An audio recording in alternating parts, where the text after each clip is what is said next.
Candidates Tournament begins on the 17th of March. 8 players battling it out to see who will become the challenger to face Magnus Carlsen later in the year for the world title. I'm profiling all 8 players, and we come on to Jan Nepomniachtchi from Russia. Now, he is a really exciting player. He's one to watch. He qualified for the candidates by coming through the FIDE Grand Prix series. He won 2 of those tournaments in Moscow and then Jerusalem.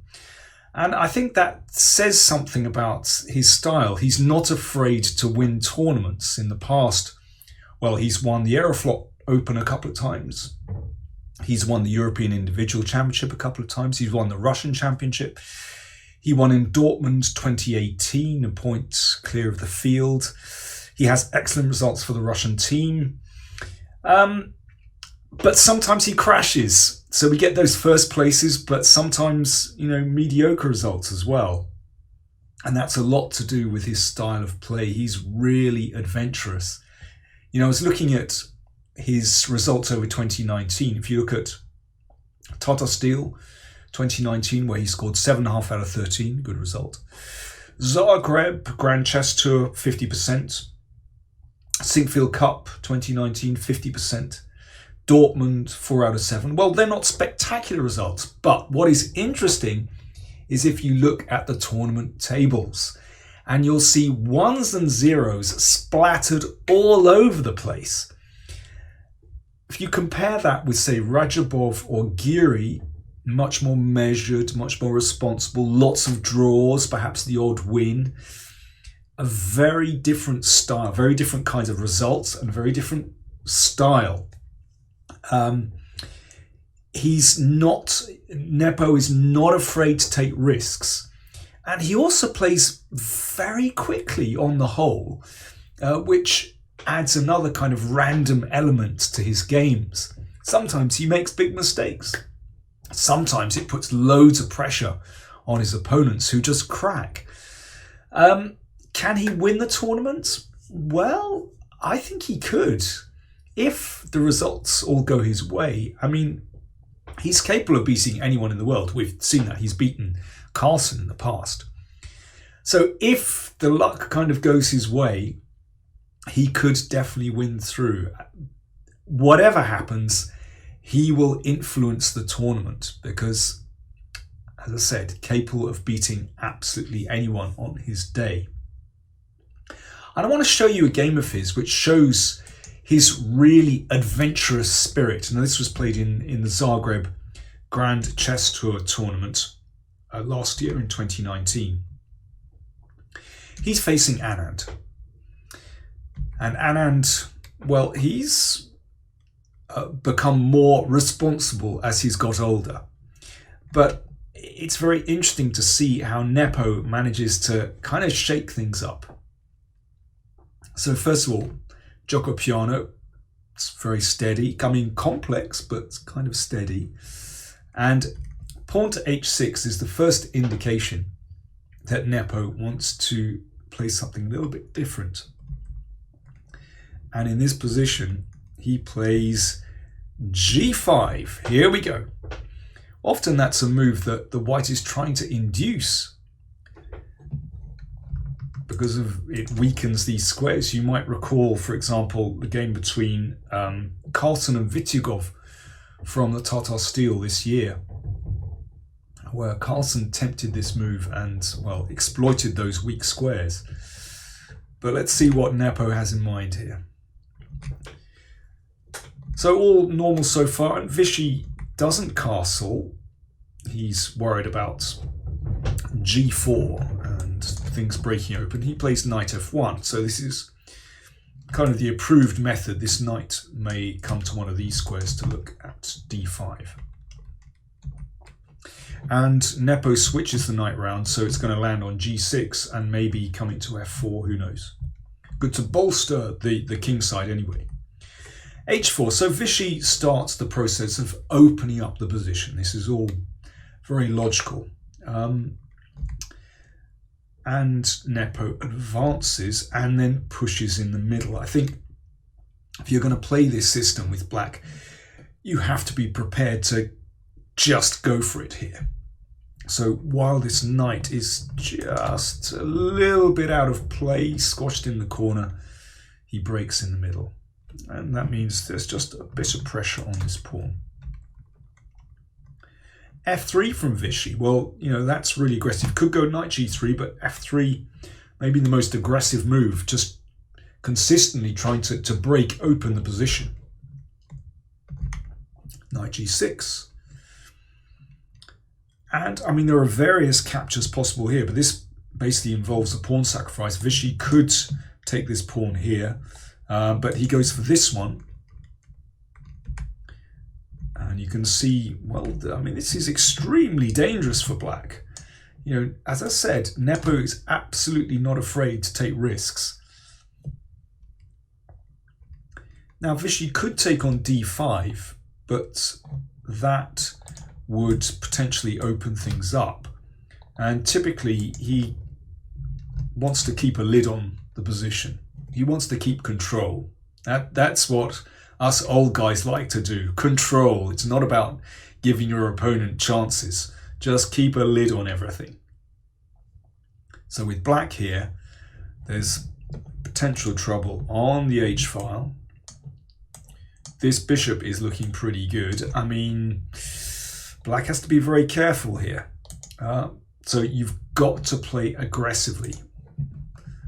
Nepo lashes out, wants to drive this bishop away. Bishop nudges back and d4.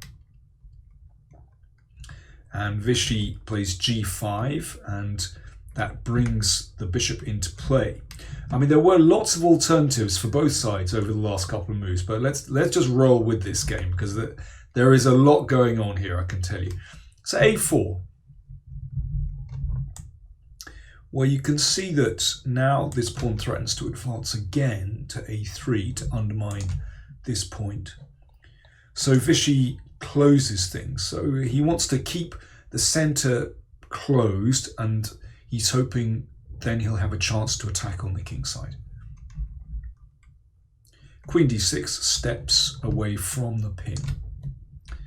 And knight d2, perhaps looking to recycle the knight, and also, well, takes it off the back rank, so maybe you can use the f-file. And I really like this next move from Nepo. I mean, there are lots of moves here. a3 is possible, queen b4 is possible, but he plays rook a6. Now, I'm sure he played this kind of intuitively, that he realizes that potentially his king side needs a bit of bolstering, so the rook has the chance sometimes to swing across, and maybe rook b6 as well at some moment. Rook b1 from Vichy. It's a careful move, but I think it's kind of preempting rook b6 or queen b4. And knight h7. So this bishop is a little bit stranded. I mean, I guess white could perhaps play the knight here to protect, but Vichy goes for queen h5. And that's exchanged off.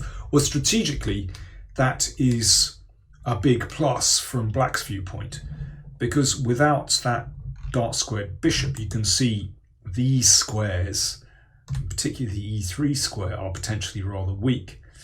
The moment, difficult to get that dark squared bishop into the position, but just watch what happens. I know Vichy likes his knight, but this is already turning black's way.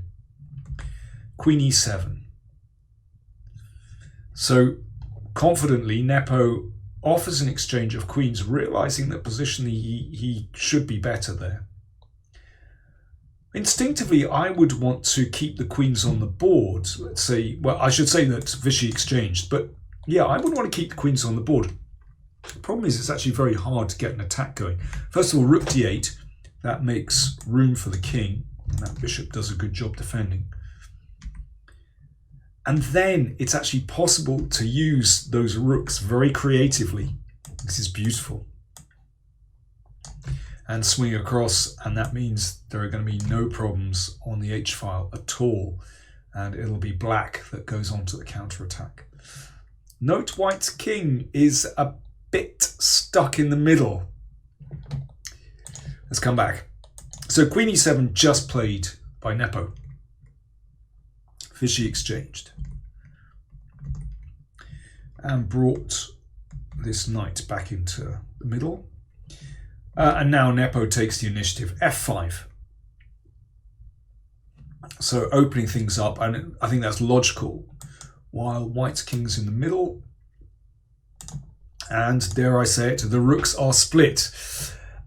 These ones, this rook and this one, they can connect at any moment, but white's rooks, well, you know, where is white's king landing? It's not happy, it wouldn't be happy on the f-file.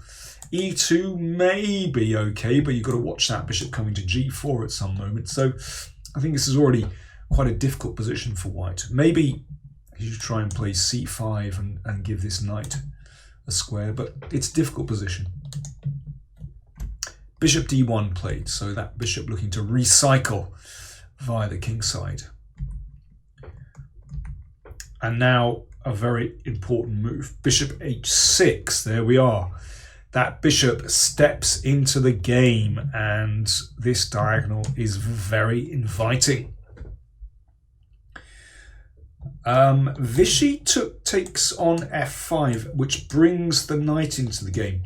What would happen if he, say, waited? Well, in fact, black could just get a big positional advantage like this.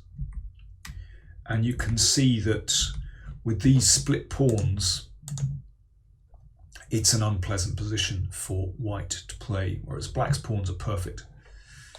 So this is not an easy position for white, but Vishy took on f5. Knight takes f5. And knight e4, so that knight at least comes to a great square in the middle of the board. And I think Vishy was hoping that this knight would land on e3, but actually after bishop f3, although black's knight looks beautiful, white is still in the game there. His own bishop and knight don't look too bad, but Nepo played a really powerful move here. Bishop e3. That's even stronger than the knight move, because it vacates the h6 square and that gives the rook potential to swing across the board. This is fantastically strong. And I want to show you one rather complex variation which shows the power of this rook and how black's pieces actually coordinate beautifully. So knight c5 looks like a very dangerous move. A knight fork attacking rook and bishop. But actually black meets fire with fire. Knight takes g3. Now, if the rook moves up, rook f1 is mate. So basically white has to keep hacking on. Knight takes bishop. And now black very coolly plays rook f4. So still threatening the rook. So white in turn attacks the rook and the bishop. And now here is the wonderful move, rook h6, justifying in this line alone why rook a6 was played. I mean, there are lots of variations where this rook comes across, but this is exceptionally beautiful. So rook takes rook allows rook mate, and likewise knight takes rook allows rook takes rook mate. What a fabulous move. And if rook here, then, well, we can play like this. And here, this is a winning position for black because that rook is going to check the king backwards and it's just hopeless. So let's go back. So bishop e3 has just been played. And this destroys white's communication. Rook swings across. Bishop comes to a great position. So all black's pieces, rooks and minor pieces, beautifully placed. And after this move, Vishy had enough. Understandably, This is caving in. Well, so for example, knight takes knight, pawn takes, and that rook is in desperate trouble. You can see black actually wins like this, and so on. Beautiful.